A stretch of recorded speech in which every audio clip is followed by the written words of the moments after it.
নমস্কার বন্ধুরা, পূজা পদ্ধতি চ্যানেলে আপনাদের সবাইকে ওয়েলকাম। আমাদের 2025-এর সরস্বতী পুজো নিয়ে একটু সমস্যা দেখা দিয়েছে। কবে হবে, কি টাইমিং, কখন পঞ্চমী পড়েছে, এটা নিয়ে আমাকে বেশ কয়েকজন বলেছে আলোচনা করতে। 1431-এর সরস্বতী পুজো, তো সেইটা নিয়ে আমরা একটু আলোচনা করব। তো বেশ কয়েকটা জায়গা থেকে আমরা রেফারেন্স তুলে দেখাবো যে 2 ফেব্রুয়ারি রবিবার সরস্বতী পুজো হবে নাকি 3 ফেব্রুয়ারি সোমবার সরস্বতী পুজো হবে।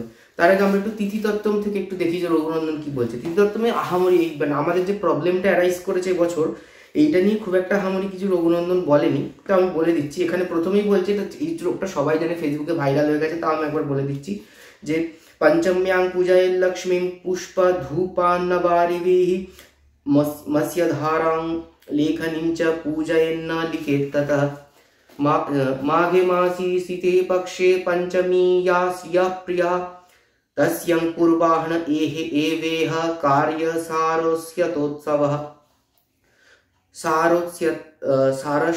सारस्वतोत्सव इत्युपादानात् श्रिय सरस्वत्याः। এখানে মানেটা কি বলছে আমি একটু মানে ট্রান্সলেশনটা পড়ি। বলছে রত্নাকর নামক গ্রন্থে বক্ষমান বচন দুটি দৃষ্ট হয়, মানে এই দুটো গৃহের মধ্যস্থলে, ওটা না, হ্যাঁ, পঞ্চমীতে পুষ্প ধূপ অন্ন এবং বাড়ি দ্বারা লক্ষ্মীকে পূজা করিবে। লেখনী মানে কলম এবং মৎস্যধার মানে দোয়াতেরও পূজা করিবে। পূজার পর ওই দিন আর লিখিবে না। এই হাতে খড়ি হবে কিনা এই নিয়ে কন্ট্রাডিকশন, তখন লোকে এই শ্লোকটাই তুলে ধরে যে পূজায় না লিখে তাতাহা, অর্থাৎ লিখবে না, ন লিখে তাতাহা। তো সেই জন্য বলা হচ্ছে ওই দিনকে অনধ্যায়। আবার অনধ্যায়ের মানে আবার কেউ কেউ বলছে ওই দিনকে বেদ পাঠ নিষিদ্ধ, এমনি পড়াশোনা। এবার এইগুলো নিয়ে কন্ট্রাডিকশন আছে, এগুলো পরের আলোচনা, এগুলো আমাদের আজকে ভিডিওতে আলোচনার বিষয় নয়। যাই হোক, তো বলছে যে ওই দিনকে ধূপ অন্ন এবং বাড়ি দ্বারা, বাড়ি বলতে জল দ্বারা লক্ষ্মীকে পূজা করিবে। লেখনী মৎস্যধার ওরও পুজো করিবে। পূজার পর ওই দিন আর লিখিবে না। মাঘ মাসের শুক্লপক্ষের পঞ্চমী লক্ষ্মীর প্রিয় তিথি, অতএব ওই তিথিতে পূর্বাহ্নেই সারস্বতোৎসব অর্থাৎ সরস্বতী নিমিত্ত অনধ্যায় করিবে।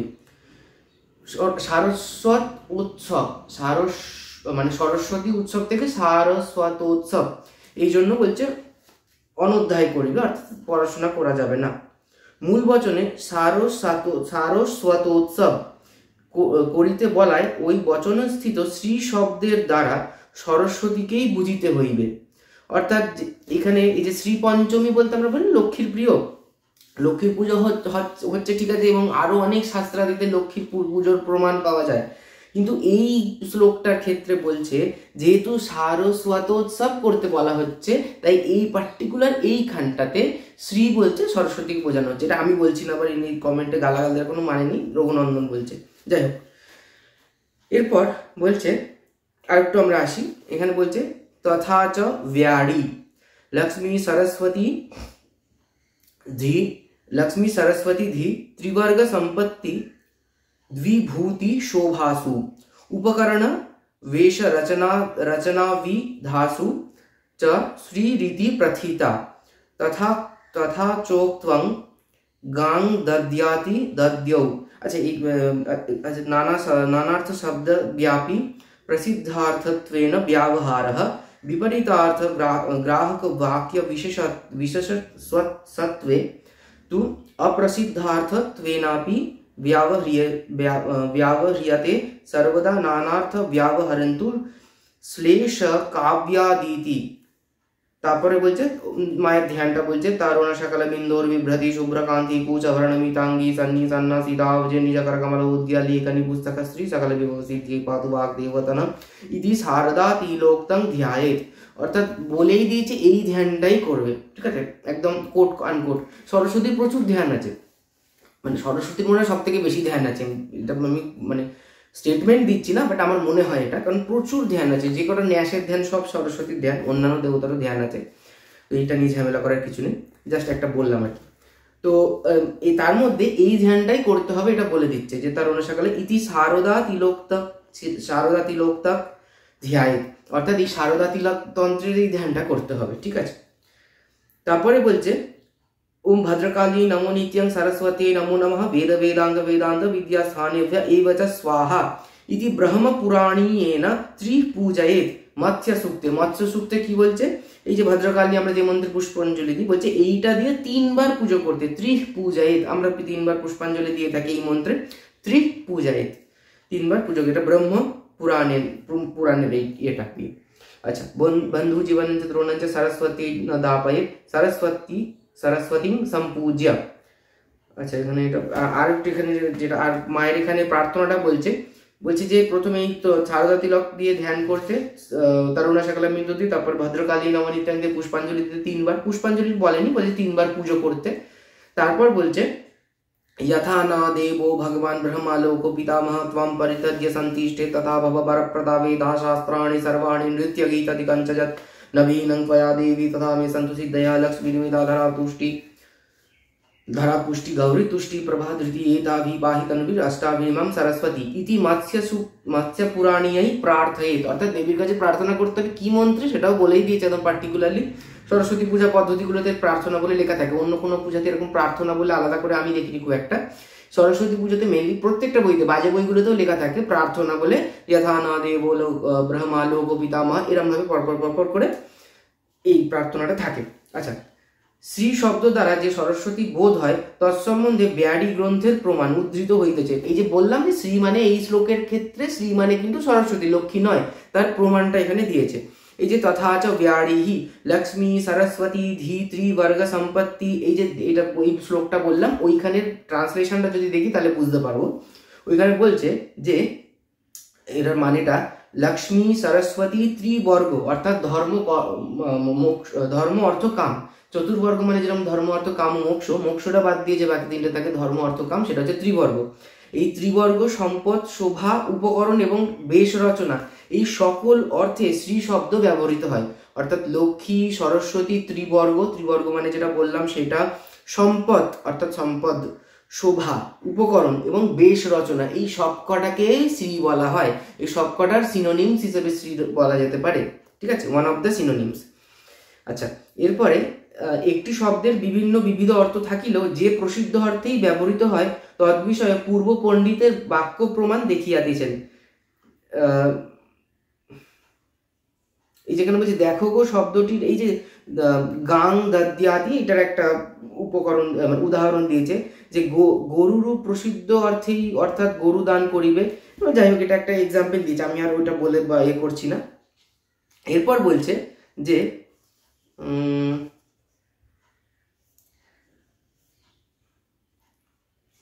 আচ্ছা, এখানে আমাদের ধ্যানের যে ট্রান্সলেশনটা দিয়েছে এটা তো আমি সরস্বতী পুজোতে অনেকদিন আগে আলোচনা করেছি। অভিনব চন্দ্রখণ্ড ধারিণী, এই যে অনেকের এইটাতে খুব সমস্যা যে সরস্বতীর মাথায় কেন চাঁদ থাকবে। ধ্যানে বলছে ভাই আমি দিইনি, আমার কোনো খেদে কাজ নিয়ে একটা এক্সট্রা চাঁদ নিয়ে লাগাবো, মানে আমি দিইনি বা অনেকে আমাকেই বলছে এরকমটা না, অনেকেই বলে যে সরস্বতীতে কেন চাঁদ দেবে, সরস্বতীতে চাঁদে ধ্যানে বলছে। এবার অনেকে কি বলে, একটু ভুল ব্যাখ্যা করায়, বলছে যে তরুণা সকালা মিন্দুর বিভ্রতি শুভ্রকান্তি, অর্থাৎ এই বিভ্রতি ওয়ার্ডটাকে তারা মানে বাদ দিয়ে দেয়। বিভ্রতি মানে যে ধারণ করে আছে। এবার তরুণা সকালাম ইন্দু মানে আমরা জানি খণ্ড চাঁদ, সেটাকে মা ধারণ করে আছে। এবার এইখানে অনেকে বলছে তরুণ সকল মানে খণ্ড চাঁদ অর্থাৎ অপরিপূর্ণ চাঁদের বর্ণের মতো দেবীর গাত্র বর্ণ, এটা একদমই বলা হচ্ছে না। সেখানে বলছে শুভ্রকান্তি, শুভ্রকান্তিটা একটা আলাদা স্টেটমেন্ট, আলাদা মানে আলাদা একটা কি বলবো পার্ট। আর প্রথম পার্টে বলছে তরুণ সকালাম ইন্দুর বিভ্রতি, অর্থাৎ মা মাথায় এখানে বলা নেই, তবে চন্দ্র ধারণ করেছে বলা হয়েছে।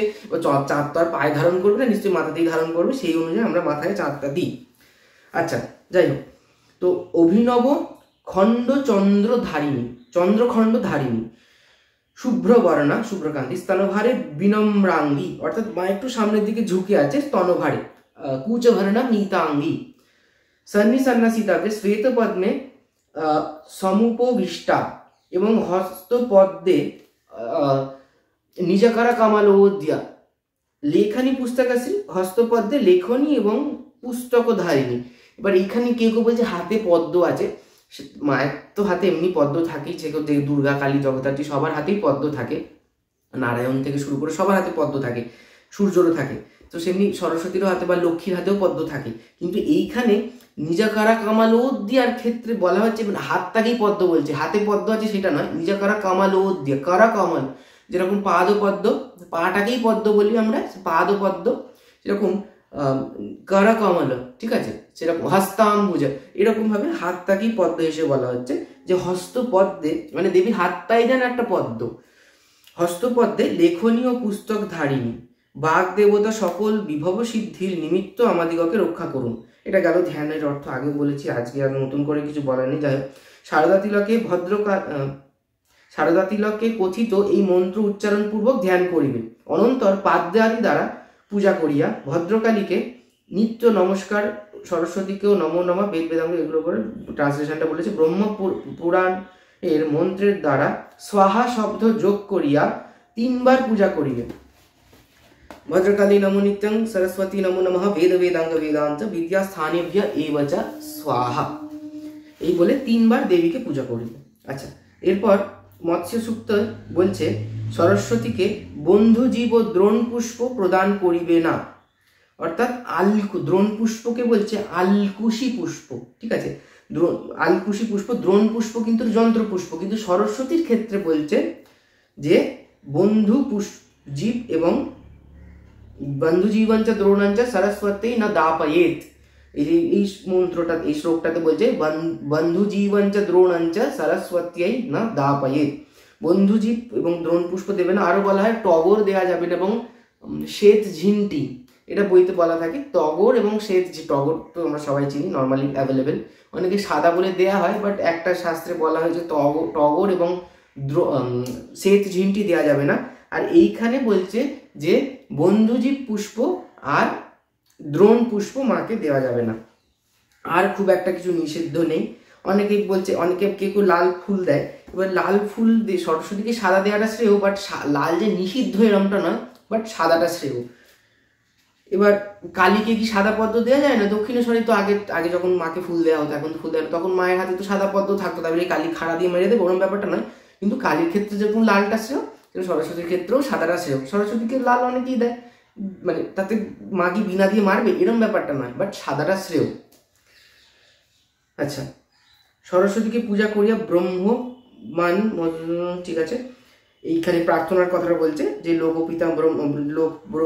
লোকপিতামহ ভগবান ব্রহ্মা তোমাকে ত্যাগ করিয়া থাকেন না, সেরকম ভাবে মানে ওই ট্রান্সলেশনটা যথা না দেব ভগবান ব্রহ্মা লোকপিতামহ, এটা ট্রান্সলেশনটা দিয়েছে।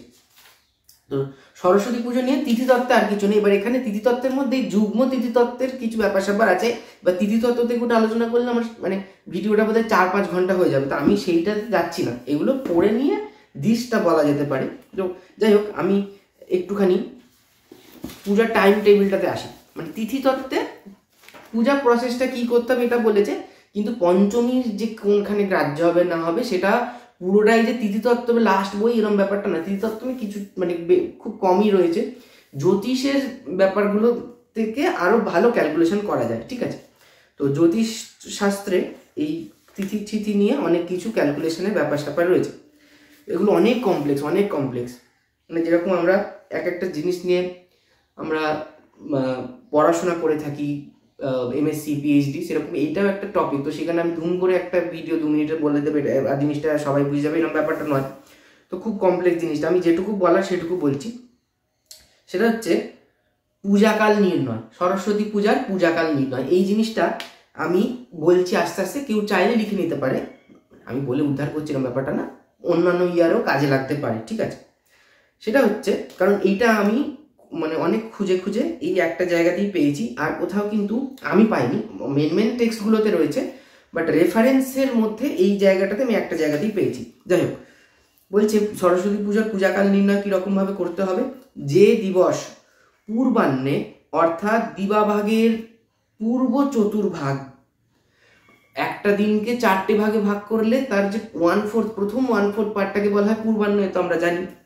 পূর্ব চতুর্থ ভাগকে বেলা প্রায় 9:50 পর্যন্ত মাঘী শুক্লা পঞ্চমী লাভ হইবে, সেই দিবসেই পূজা করিবেন। অর্থাৎ আমি আরেকবার বলছি, আরো আছে এখানে, শেষ নয়, কিন্তু আমি এই সেন্টেন্সটা আরেকবার রিপিট করছি। মাঘ মাস অনুযায়ী পূর্বাহ্ন, এখানে আমার কাছে রয়েছে পঞ্জিকা, আমি ওই দিনকে কটা অবধি পূর্বাহ্ন আছে আমি বলছি। আমাদের পূর্বাহ্ন কোথায় লেখা থাকে? পূর্বাহ্নটা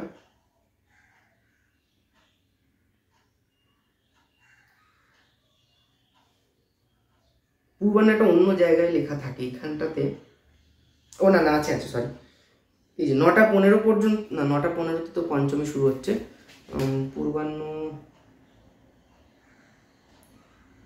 পূর্বাহ্ন টাইমটা কোথায় একটা লেখা ছিল, এই আর একটা টেবিলে থাকে, অন্য একটা জায়গায় টেবিলে শুধু পূর্বাহ্ন ডেটগুলোই থাকে বা টাইমগুলো থাকে, এইখানটায় মনে হয় লেখা নেই। দেখ, সূর্য উদয় হচ্ছে 9:19, এবার সেটা সূর্য উদয় হচ্ছে 9:19, সূর্যাস্ত হচ্ছে 5:21, সেটাকে সুন্দর করে ডিউরেশন বার করে ভাগ করলে আমরা পূর্বাহ্ন পেয়ে যাব। পূর্বাহ্নটা দেওয়া উচিত, কিন্তু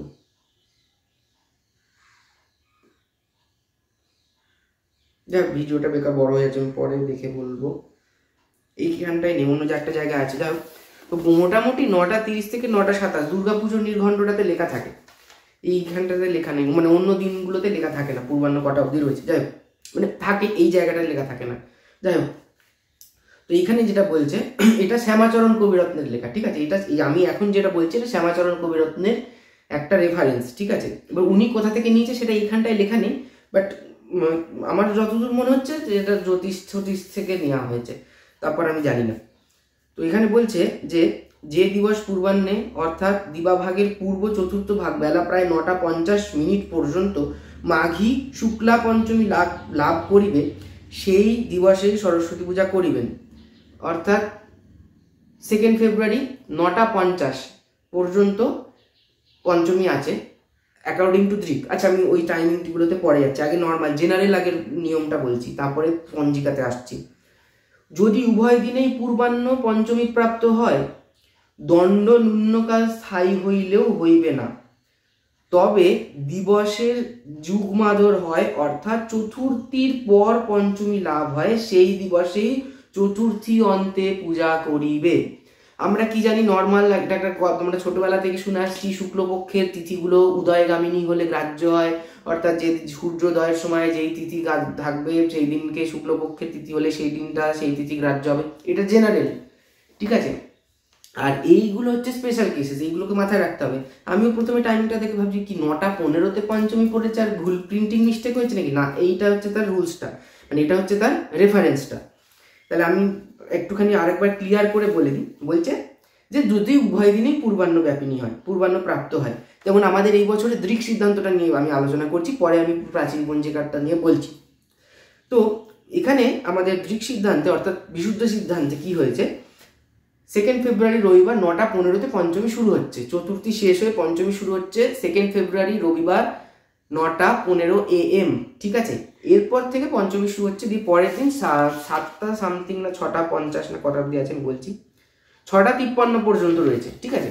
পরের দিন 6:53 পর্যন্ত। এবার মুহূর্ত ব্যাপিনী হয়নি, প্রথম একটা কথা। দ্বিতীয় কথা, পরপর দুদিন যদি পঞ্চমী পূর্বাহ্ন প্রাপ্ত হয় তাহলে পূর্ব দিন গ্রাহ্য করব, চতুর্থী যুক্ত পঞ্চমী, এখানে যেটা এক্ষুনি আমি বললাম যুগমাদরের ক্ষেত্রে চতুর্থী যুক্ত পঞ্চমী গ্রাহ্য।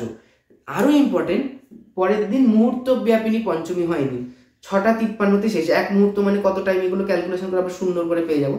এখানে 6:53 যদি 6:19 সূর্যোদয়, 6:19 না 6:20 হবে এই দিনকে সূর্য, হ্যাঁ 6:19 সূর্যোদয়। তাহলে 6:19 যদি সূর্যোদয় হয়, 6:53 মানে 6:20 আমি ধরছি ক্যালকুলেশনের জন্য, তাহলে আমাদের 53 থেকে 20 বাদ দিলে হয় হচ্ছে 33 মিনিট পাওয়া যাচ্ছে, খুবই কম সময়। আর তার থেকেও বড় কথা, যুগমাদরের জন্য চতুর্থীটা গ্রাহ্য হবে, চতুর্থী যুক্ত পঞ্চমীটা গ্রাহ্য হবে। আরো বড় কথা বলেই দিয়েছে, পুরো পূর্বাহ্ন ব্যাপিনী হবে, তার থেকেও বড় কথা পুরো দিনের 1/4 টাইম অবধি পঞ্চমী থাকতে হবে।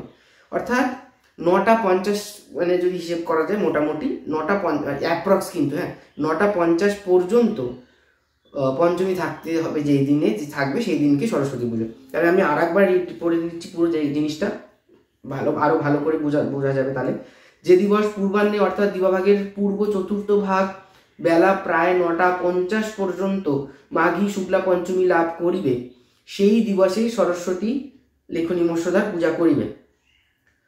উভয় দিনেই পূর্বাহ্ন পঞ্চমী প্রাপ্ত যদি হয়, দণ্ড ন্যূনকাল স্থায়ী হলে চলিবে না। অর্থাৎ এক দণ্ডের কম টাইমে যদি পঞ্চমী স্থায়ী হয় তাহলে সেদিনটাকে গ্রাহ্য করা হবে না। এইবারে হয়েছিল প্রাচীন পঞ্জিকার নবমী দশমীতে সে একটা কনফিউশন আছে, এই জন্য খুব কম সময় ছিল তাই জন্য।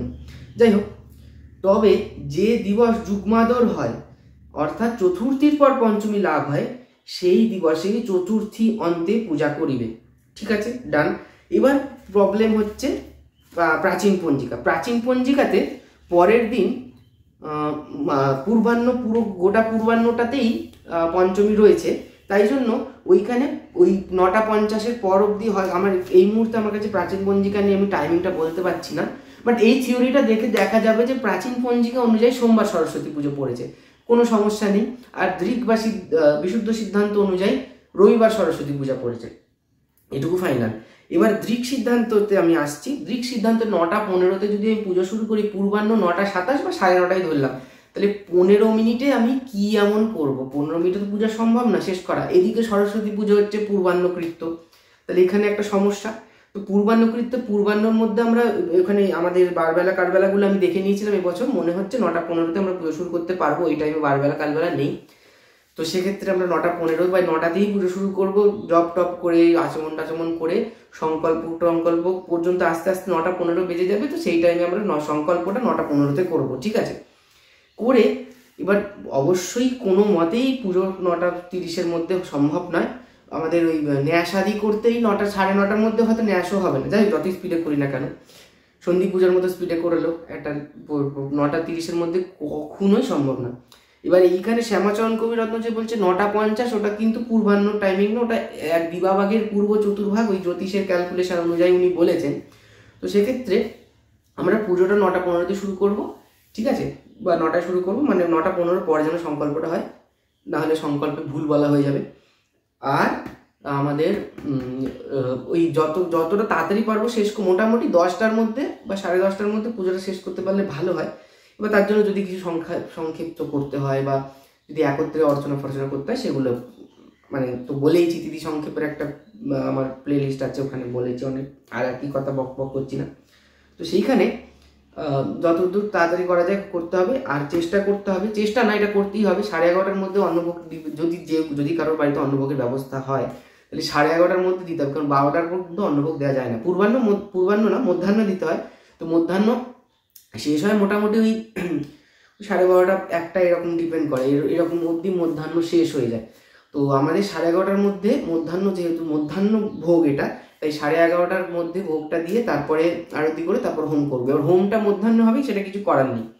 আমরা দেখেছি দুর্গাপুজোতেও নবমীর হোম মধ্যাহ্নে চলে যায়, তো সেটা কিছু হাতে তো কারোর কিছুই নেই, তো ওইটা মধ্যাহ্নে হবে। বাট আমাদের অন্নভোগটা, যদি কারোর অন্নভোগের ব্যবস্থা থাকে তাহলে সেটা চেষ্টা করতে হবে 11:30-র মধ্যে অন্নভোগটা কমপ্লিট করা, ম্যাক্সিমাম 11:45। তারপর বলছে রাক্ষসে বেলা পড়ে যায়, তারপর ভোগ দিতে নেই। আমাদেরও লাঞ্চ করার কথা নয় 12টার পর, বাট আমরা তো করি, যাই হোক অ্যাটলিস্ট ভোগটা দেওয়ার কথা নয়।